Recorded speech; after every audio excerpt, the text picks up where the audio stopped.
Hi guys. Hi, we're a little crooked today. Wonky. We're back though. We're back.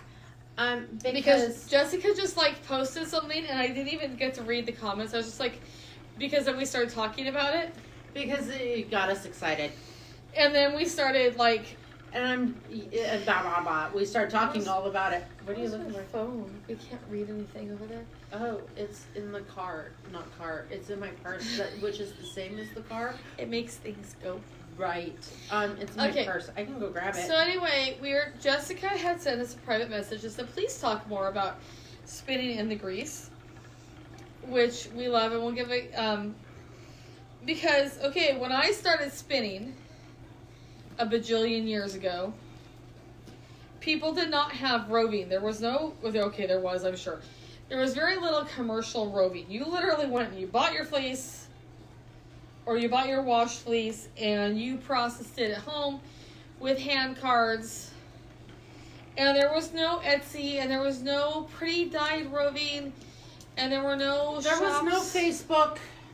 There was nothing to buy your stuff. What you had was no interwebs. And you had a library with books of things, how to do things.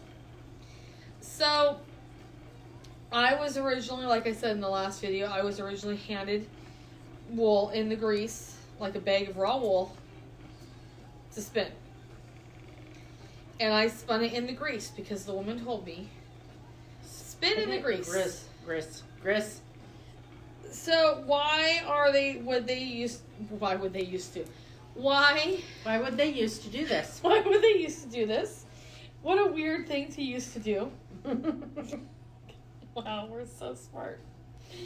This is what happens to us. They used to do this. Okay, so they used to spin everything in the grease, or at least a lot of things in the grease. Because, it was waterproofing, 1. 2 was, you know how freaking hard it is to wash fleece? Seriously, back in the day when you had to walk out to get your water from the and then you had to heat it on your stove. Right. You still have to heat it on your stove. Seriously. Nobody's hot water heater is hot enough. Right. So, but you had to heat it in your, let's make it a whole thing, like an iron pot on your stove. You would have had a kettle in your oven or your fireplacey thing. And you would have freaking put that wool in there and you would have boiled it. Kind of, sort of boiled it. But that was a pain in the rear. It was so much easier just to shear it off the sheep and run it through the crick than it was to boil the water. Plus, soap was a premium because soap, you had to make the lye from the wood stove ashes. You had to boil that stuff too. Yeah, to make the soap. So soap was at a premium too. So, because if you had to make all your own soap, man, it would take you a lot longer.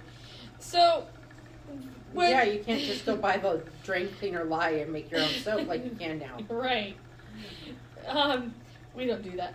So anyway. No, because I'm afraid I'd burn my eyeballs out. I'm afraid I would get totally addicted and then blow up the kitchen with all the soaping because the soap would get everywhere. We'd make soap for days. For days at a time. Days and days. And then we'd have an apocalyptic stash of soap. And then we would never do it again. Because we really I'd be I hope you guys like frankincense sandalwood because that's what you're bathing in for the rest of your lives. Right. We don't do things like that. There's limits. Yarn is a limit. I buy soap from people who do that. Okay, so Shelly, you can't just run the sheep through the creek, okay? They used to do that's what people miss about spinning in the grease. These were not range sheep. No. People prepped their sheep for spinning. I'm sure some people did not prep their sheep for spinning, but we're talking the hand spinning because just like then there was commercial spinning and non-commercial spinning. So we're talking about Margaret that lives at home. Okay? Not... What era are we talking? I'm going to say that before the spinning Jenny. Before the spinning Jenny. But...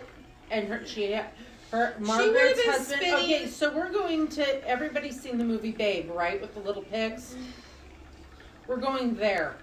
Without cars. Without cars. So you have a small flock of sheep. Right. And a crick. Let's say you have 100 sheep.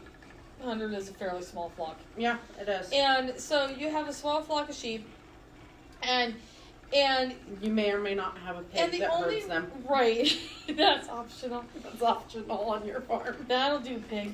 I'll do. So, when they had those, and this is the only time I have ever seen this written, and I am sure that it's written in other places, was in the Laura Ingalls Wilder books, in Farmer Boy. They go into really great in-depth detail about shearing the sheep, and they ran them into the river. Didn't say creek, I said river. Pretty sure it's a pretty good sized river. Right. And they grabbed the sheep and they washed them with the lye soap, and everything got rinsed off. And then they sent the sheep out onto the field next to the barn, and the sheep were all fluffy and white and happy. And so, just recently on one of the threads, Jessica says that her husband is complimenting you on your leggings and matching hair. Excellent. Okay, good job.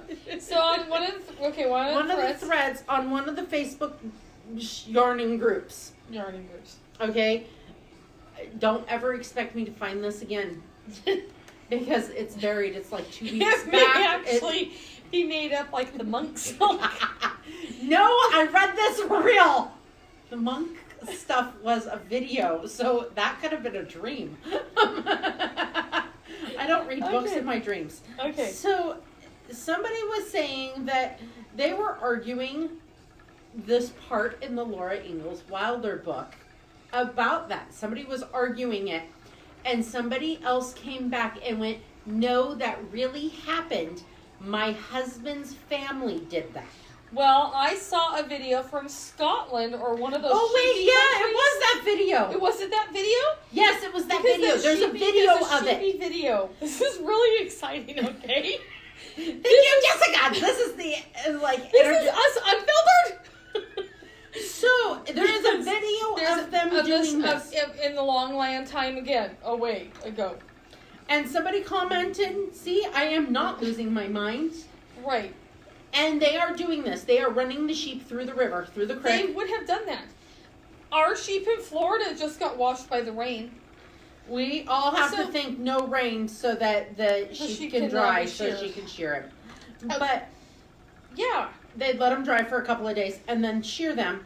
And then you have clean fleece. Right. So what is that? That is basically rinsed fleece in cold water. Right. See this? That is not belong in this stuff. That's sorry silk in a smooth bat. Okay, it's one thing to have lumpy rolags where it's if they were supposed textured, to be it would be textured fine. and lumpy. These are smooth. But if you make those, they have to have lots of lumps so that it's okay.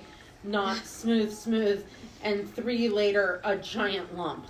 It's not okay. I angrily throw on the ground.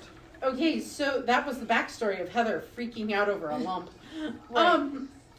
So that is washed. That is what you would spin in the grease, which is a clean rinsed fleece. So nowadays we don't generally get those. We don't generally get those. The sheep come in off the pasture. They have not had a bath. They have not been ran through the creek. They have not been rained on. Now, if somebody was like, yeah, in Scotland and Ireland they swim the sheep. And if somebody was going to really market their sheep, I swear to God, this is what they should do, is like rinse the sheep or run the sheep through the thing and wash it on the wool. And I just saw, here, this is actually on topic. I just saw somebody talking about that they do that to their pagoras. They rinse their pagoras? Is it mohair or pagoras? One or the other. There's a goat with a lot of hair. And they actually goat. They wash the fleece on the animal, blow it dry with a blower. It opens it up. It totally changes the lock structure. It does change the lock structure. But if for most of us, unless you're spinning a locked yarn, it doesn't matter. It doesn't matter. And they said it is so much easier, and then they just shear it off, and it is ready to use. Okay, so some of you I know are on the one of the spin groups. What spin group is that? Where a Marble Peaks fleece Oh, was yeah. shared. That was, I think, Spinner's Study. Spinner's Study. And Danielle wanted that fleece. I did want that fleece. I had my hands on that fleece. She wanted that fleece. She's like, we're gonna buy it. And I was like, do you realize how much fleece we have on our porch? Well, we have the necks from that animal. Right. We do. We could probably find them if we went out there and dug. We kind of did. We put them together in a bag. we did. They're probably roving already. So anyways, they were really white. And it's a stunning fleece, and I really love that fleece, and so on and so forth. And the lady's like, oh, I don't want to spin it in the grease. Okay, that fleece was pristine. That fleece only needed a cold water soak. But here is the drawback to spinning in the grease. You end up with grease on your wheel. Some people can't handle that. You can clean your wheel. You can clean your wheel. This is not dirt and grease. This is just grease because you cold water soaked it. That fleece didn't even need a cold water soak because, it was absolutely immaculate. I can't even, And that is one of the things that I'm always harping on, and you will always see me posting on those things going, do not just dump your fleece in soap. No. Look at what your fleece needs. If I had that fleece, if I had bought that fleece, and I was going to process it at home, the most I would have used it is I would have used the Namaste Farms Wash and Dye. Yep. Which is a conditioner that seals seals it and has just a tiny amount of soap that is so mild that you don't have to rinse it. Yep. It is a non-soap.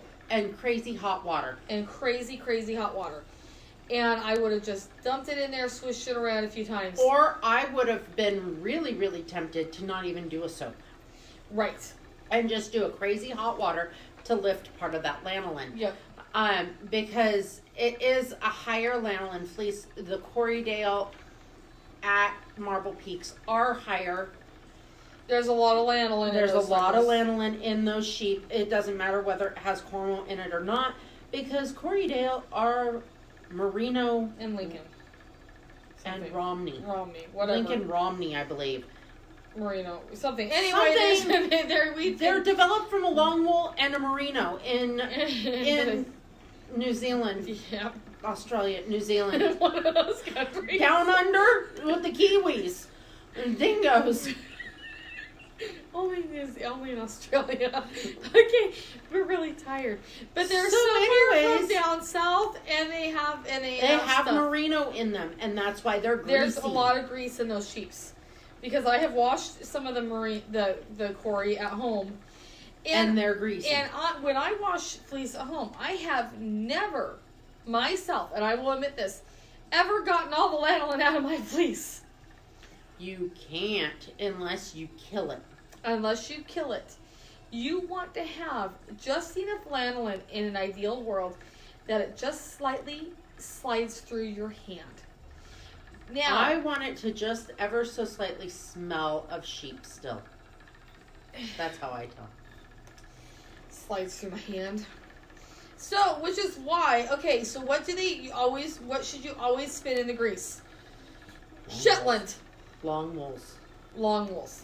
Okay, like seriously, Romney, Lincoln, Border Leicester, those long wools, they are low grease fleeces anyways. Half of the time you don't even, like I talked about earlier, my sweater that I will try to remember to bring to work tomorrow, that I spun from my own sheep, it was from Border Cheviot. No, North Country Cheviot, which has Border Leicester in it. Yes. Or Leicester long wool or something like that. Perky-eared bouncy sheeps. Bouncy sheeps. It is long wool in nature. I hardly used any soap in that. Mm-hmm. And I only used tap water hot. I didn't use scalding hot. Which, that's something, let's go over washing fleece. You do not have to be worried about hot water and felting your fleece. You do not have to be worried about taking your fleece and squishing it and squashing it around Okay, or even running an agitator in it for a few minutes. We squish, we squash, we poke, we prod. I lift, I dunk, I swirl. Yep. I poke, prod more. I dump water. I squeeze the fleece. Yep. I do all of these things that everybody goes, oh my God, don't do. Okay, so let's talk about the fleeces we felted. There was some Perrindale. Okay, the Perrindale, it was really interesting because I was always taught you can go from cold water to hot water just fine. You just can't go the reverse. You cannot go from hot to cold because cold makes everything go Perrindale. This Perrindale fleece, I was intentionally trying to felt it because it was mildly felty from the dye process. And I'm just like, this is weird. And Heather's just like, it's stupid, it's gross, and it's coarse. And I'm like, well, I'm going to make dreadlocks. So here I am at home going, hot, cold. And I'm scrubbing, and I got soap, and I'm doing the felting thing, man. And I'm going, this shit's not felting. And then I go, fine, hot. And I went from that cold water to that hot water, and that fleece went, Felted up. It felted so hard. That fleece felted because it had an inconsistent crimp throughout. It was a really poorly crimped fleece. Now, and it felted in the dye pot, not hard. Not hard. But it felt... It was enough that it was like... feltier than I would have liked. It's something we didn't want to put on our shelf. So, and it was coarse and ugly. And it didn't take color. Navajo or churro doesn't take color either. That's a whole other thing. You know why all of the Native Americans' colors are only orange and red? Because that's all churro will take. And churro is only Navajo churro if it is owned and lives on the reservation of the Navajo people. So we got to quit calling it Navajo churro unless it's truly Navajos, the Navajos churros. Yes. Any other time, it is churro. It's just churro. It's churro. So the other fleece that we have felted was random sheep fleece of Bakersfield, California. It was a Bakersfield fleece, and it was a border luster, long wool type fleece. And I rinsed, and I put it in there, and I pulled it out. She washed it. She dyed it. She brought it in here. It was a year ago, and I am trying to pull locks from this, and I'm like, this is felting. So, and I was like, how did I felt that? I have washed like 50 pounds. We went through, washed so much fleece last year. Right. I washed so much fleece. I was like, I don't know. I must have gotten really careless. No, the fleece actually had a break in it with a yoke line. Yep. This wide. And it was felted. like 2 inches from the tip and 2 inches from the bottom. Something happened to that sheep in this period of time that caused it to catch all the debris, have this really greasy layer through there, and to be weak. Yep. And it totally screwed with the scales on that fleece. See it. You couldn't see it. We went back through all the fleeces that we got from... And found like 3 more. And found 3 more like from that. From the hantavirus farm. Yes. We did not get hantavirus. We lived. My hair it has green and purple and blue and... teal and navy and pink. It's and rainbow. Mermaid. It's like the hair of many colors, okay? Well, red and yellow and pink and purple. Is Jessica's husband like? No, that was somebody. Corinne asked me. Oh, yeah. They're not from around here. But Corinne is, though, isn't she? It does have a Corinne's in California. Right, Corinne's from around here. Yeah, it has checkerboard on the side. Well, it's actually scales. Mermaid scales, but they're starting to grow out and it looks checkerboard. Yeah, it's checkerboard. From the that show, Brady Bunch Kitchen. I don't think it looks so much as that as it does like a 1980s like pop-up, like a video, like pop-up video, like an MTV outfit. Okay. Ooh, that's like what I think. Blossom. No, not Blossom. You gotta go back farther than that. Okay. Yeah. Okay. I mean, like Fresh Prince of Bel-Air is even a little too early. It's like, late. Okay. So anyway, spinning in the grease, things that have grease in them. So now that we've covered, you want clean grease, not dirty grease, because that grease gets trapped in your yarn. It never comes out. And it never comes out. So if you are a cloth diaper fan or have a cloth diaper family that has a lot of children and they're going to enjoy an heirloom hand spun cloth diaper Shannon's asking nappy. if you can describe a fleece felting again. Guess what? Felt it. No, Err! That one. The other one It went, "Err." No, it was because it was angry when it did it. Because I had truly abused it. So You anyways, are the worst felters, by the way, ever. oh my gosh, I hate flake. Unless I'm stabbing it with needles, then it's totally okay. We're so bad. Okay, so anyways, it traps lanolin in there. So if you don't want water getting in or out, in the case of cloth diapers, it works really well for that. Fishermen's sweaters, Hats hats, and the cold. the cold mittens. If you're in the cold winter up northern land, or where, lanolin socks. If you were like hiking through the woods a lot, like if you had a maple string or a trap line. Yep. Lanolin socks would be really nice. So all of those things are really great for spinning in the grease for. Now, a lot of people will be like, I got this alpaca. It's amazing. I'm just going to spin it.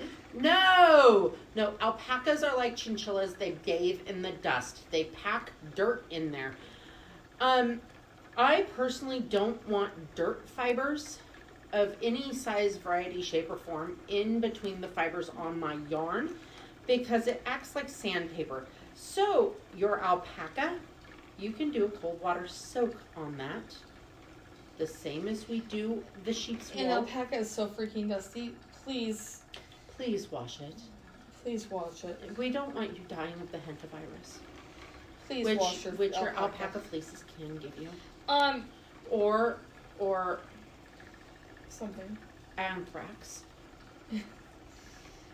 Then yet again we're back to this is how you'll die at Pearly Shell. Okay, so then we have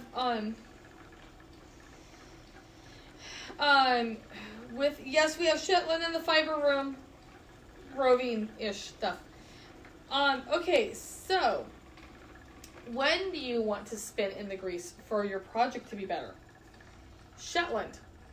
If you are spinning a wedding ring shawl, Yes, you spin that in the grease. because the grease helps stick the fibers together, and you can get it 3 fibers thick yarn. And it just makes it meld together. Anytime you're spinning, and I would say any lace actually could do with a little bit of lanolin. Any of that cobweb lace stuff. If you do not have that because you're only using dead roving, and we're going to call it dead roving for the sake of this video, roving that has been really scoured, that you've bought commercially. you can lotion your hands. And I find that if I spin with lotioned hands, You know, you could go as far as getting the lanolin drops for those cloth diapers and lanolizing your yarn. I used to buy lanolin hand lotion, and it was like the best hand lotion ever. My hands don't like lanolin. I got issues. I know you have issues, but for those of us who don't have issues and don't have hands that fall off when the anxiety happens, the lanolin lotion works really well. Otherwise, I use shea butter only from the trees that don't hurt the orangutans, whatever. That'd be like Fair trade ones. That's like the cashews. Gotta buy fair trade cashews. Right, you can't buy them from the factories that people die. But that works, and I just keep my hands really lotioned. If I'm spinning lace, you have to keep your hands really clean, and you will be shocked at how much dirt comes off of your roving when you do that. The supposedly clean roving. Okay, so we've been spinning all week, and since we're talking about washing stuff, after we spin our yarn, and we're like, everybody's like, yeah, then you wet set it. Yeah, and in that wet set, you put a little bit of wash, light wash, a light soapy wash. You see any more Rolex down there? Yep. What was that? Nothing. Bang. Huh? She said shoot. I said bang. There. Oh, that's all? That's all I see. Okay. There's chunks of silk down there. I don't want the silk. Huge chunks of silk all over the floor. I don't want the silk. So, anyways, you, where was I going with this? You wash your soap, you wash your wool, Soap. your yarn. A little bit of soap, not like I'm building a bathtub full of bubbles soap. Just a little bit of soap, just enough that you can feel A it between your dime-sized fingers. drop, if Like that. you can feel it in your fingers. It's a little viscous, not like bubbles. And you wash your yarn in that, and you squeeze your yarn around, and because it really is really hard felt stuff. Seriously, squish it through your yarn, and a lot of people will be like, "Oh my gosh, this roving was so dirty. I didn't they didn't scour that fleece clean. Da da da da da." No, that dirt is from your fingers. You know, even the roving that I dye that is from the mill and it's domestic merino and it's looks really clean and really white. There's a section over there, but I have to get up and get it. It's clean. It's white, shiny. It's clean and white and shiny. When I dye it, the water, the amount of lanolin that comes out is shocking. Like, because it has that much lanolin left in there. Uh-huh. That's why it's one of our favorite commercial tops. Because it's not carbonized. That is what they do, is they carbonize It's the called roving. carbonization. They, like, seriously, with chemicals, burn the vegetable matter out of the roving. There is only one large mill in the United States that carbonizes fleece, and that is in North Carolina, I believe. Ours comes out of Texas. It is a domestic top that is part of our wool pool here on the West Coast, and the fleece comes from all over the West Coast into this wool pool, then goes to Texas and becomes roving. This company cannot use the roving in their spinners because it has VM occasionally in it, because it's not carbonized. The stuff that they use in their other stuff has to go to the South Carolina place that fries it. Makes it sad. It does make it sad. Makes it dead. So, we do not have dizzes. We use buttons for dizzes. We'll show you. Or washers. Or a pop bottle with a nail stuck through it. And then taken out again because that makes a hole. I had a canning jar lid for a long time. My husband drilled some holes in for me. Yeah. Really, seriously. Ooh, here, I'll show you one of the best dizzes. Okay. You look, she's running. I'm running. She's gonna fall and break herself. Oh, we don't have one of those shells in our shelf. We don't have one of those shells in our shelf. Look, I finished another yarn. We don't have one of those shells in our shells. Oh, dang it. Okay. I'll grab the white roving. Okay. Where did it go? It's over on that wheel, on the little wheel, on the oak wheel. No, it's not. No, the other oak wheel. Oh, that oak wheel. There's 2 oak wheels in the shop. I'm like, it's not on that oak wheel. So on the other oak wheel. See. Nice white. Shiny, soft. So, but it has lanolin in it. It does, and you can feel it ever so slightly. But look how lovely this is. It's fluffy. It's the fluffiest. I kind of want to spin that. Been spinning all day, and I kind of want to spin that. Well, you can spin it. When I'm done with this. Just throw it on the wheel. We're having a spinning party on Saturday. Everybody can come. Yep, get your plane tickets now. Yep. We can, point you in the direction to where to sleep and... Yep. I'd say there's a trailer, but it's full of wool. It's full of wool. And we don't trust you guys with our wool. Sorry. No. We love you all. You're all addicts just like we are. That's why you're still tuned in. That's right. Right. So that is, I don't know, the good, the bad, and the ugly of grease.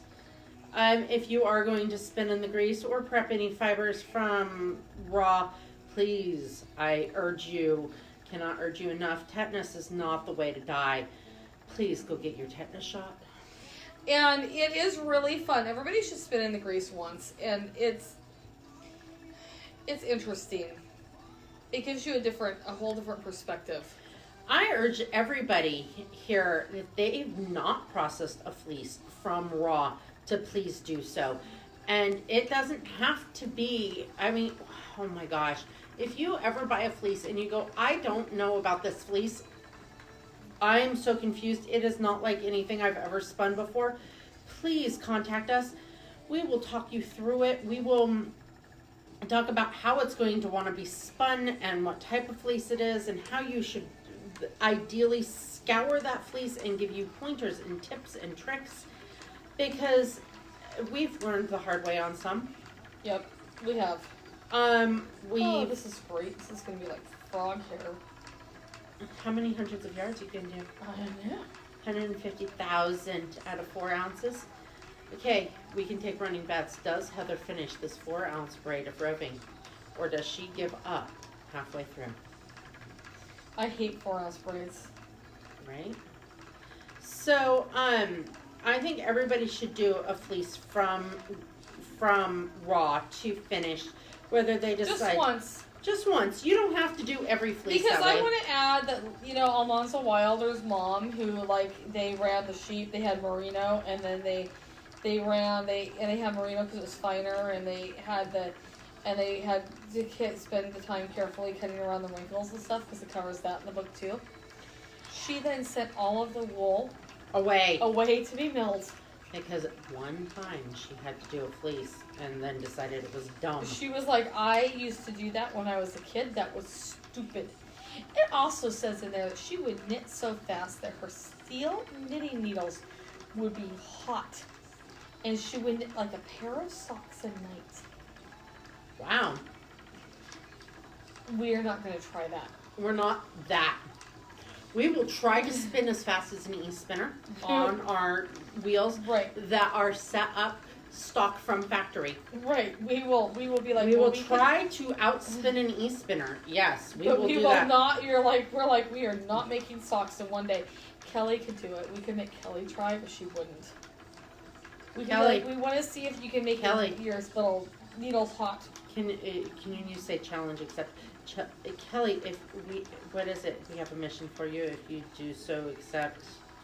If you don't, this message will blow up and self-destruct in 90 seconds or whatever they say in that movie. And we do have Shetland. If you guys want to try, ours has been washed. It is not in the grease, but it is very lovely, and it has some lanolin left in it because we do not over-process. No, we work with mills. Do have other fleeces that are in the grease. We have, if they wanted to play with Icelandic and pull the tail from the tog from the fell, that's a really good one to spin in the grease. I actually oh my gosh, I had so much fun. I rinsed that one at Oaks Park and geeked out on it. There was live videos of that.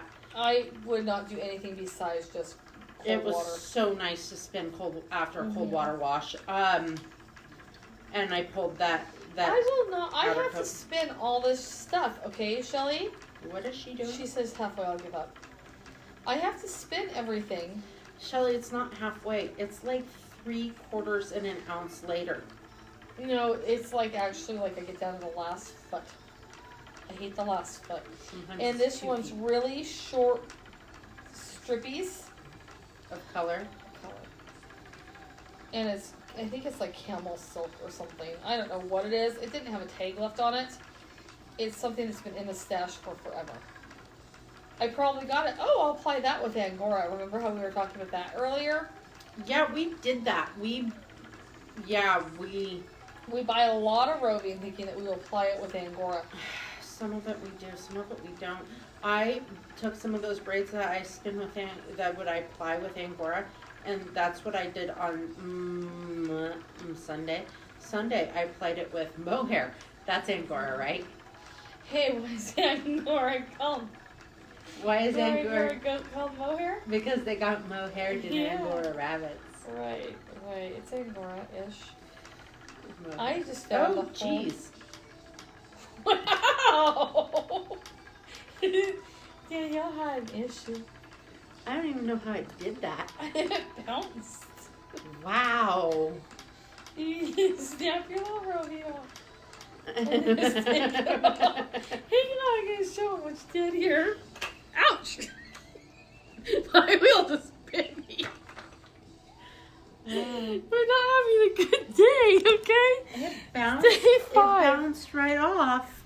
Let's see if I can turn this around. It did it. Okay, so see how pretty it is when she's spinning? Then that's not where the wool goes. Nope. So I have to take it apart. Maybe if I turn it the right way. Yep, if you turn it the right way, she takes it apart. So I'm gonna have to take this apart. See how tall? This will happen if you overfill your bobbin on the front side. Right. It does or that. on the back side. Or on the back side. It will do this type of magic. Or wrap it around my hand all. Wow, that's really smart. Right? Because I kind of like this roving. Kind of. Well, now you're like just wasting moments. Look, she could have like 8 more yards done by now. Whatever. Okay, look, she saved it. Maybe. So let's see what else we spun. This is my pile of spun stuff. Danielle's is at home. You can't see her pile. No, my work pile is right up there. It's the Work same pile picture as last night. It's up there. She's got that on. Whoa, I just spun you guys around really fast. I'm spinning. I always think that's kind of sporty. And I finished this today. Yep, and I finished this today. It's pretty. I don't know what I'm going to apply that with. And then I've got that pile on the ground. And yep, and I did that yesterday.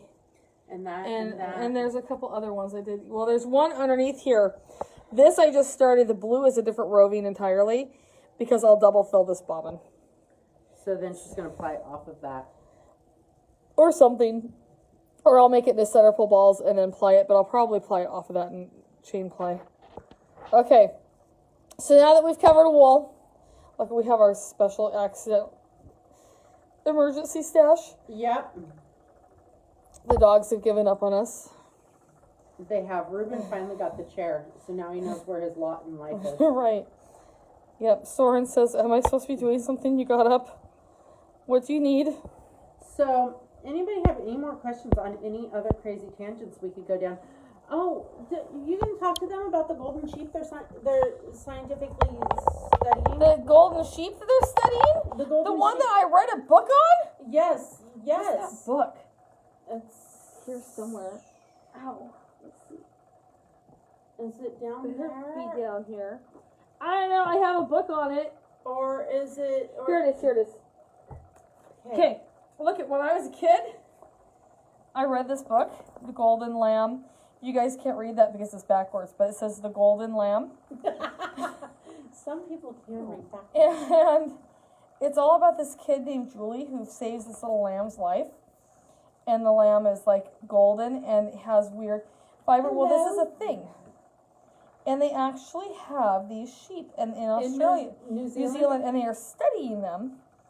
It's like a satinized sheep.